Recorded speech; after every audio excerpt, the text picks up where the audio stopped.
तर नमस्कार मित्रांनो, मी अभिजित शिंदे. आपण प्युअर गावरान कुक्कुटपालन करतोय. तर दादा सध्या आपण स्टार्टरमध्ये वापरतोय बारामती ॲग्रोचं फीड. बारामती ॲग्रोचं फीड का वापरतोय?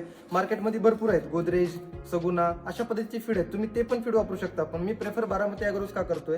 तर हे पिल्लांना पचण्यासाठी सुयुक्तिक आहे, याची कण बारीक आहे आणि पचनशक्ती सुधारते पिल्लांची, रोगप्रतिकार शक्ती वाढवते, कारण ह्याच्यात प्रोटीनचं प्रमाण जास्त आहे, कार्बोहायड्रेट जास्त आहेत, मिनरल्स जास्त आहेत, म्हणून बारामती ॲग्रो प्रेफर करतोय. या बारामती ॲग्रोमध्ये काय काय इंग्रेडियंट्स आहेत? तर 10% आपल्याला मकाचा भरडा भेटतो, 10% गव्हाचा भरडा भेटतो, 10% DOC भेटतोय. म्हणून हे बारामती ॲग्रोचं फीड सर्वांनी वापरलं पाहिजे. बारामती ॲग्रोचं फीड वापरल्यानं काय होतं, तर पक्ष्यांची वाढ जलद गतीने होते. जो पक्षी आपला 6 महिन्यात अंड्यावर येणार आहे, तो 4 ते 5 महिन्यापर्यंत अंड्यावर येतो. पक्ष्यांचं वजन वाढण्यात देखील मदत करतं. पण स्टार्टरसाठी बारामती ॲग्रोचं गावरान स्टार्टर घ्या तुम्ही. बारामती ॲग्रोचं प्री स्टार्टर जर घेतलात तर तो गावरान पक्षासाठी उपयोगी नाही. प्री स्टार्टर आपल्याला फक्त बॉयलर पक्ष्यांना द्यायचं आहे. आता आपण पहिलं गावरान पक्ष्यांना देखील प्री स्टार्टर देत होतो, पण आता बारामती ॲग्रोचं गावरान स्टार्टर आले. प्रत्येकाने गावरान स्टार्टर ऑर्डर करायचे. कुणाला जर गावरान स्टार्टर पाहिजे असेल तर खाली दिलेल्या नंबरला संपर्क साधा. धन्यवाद.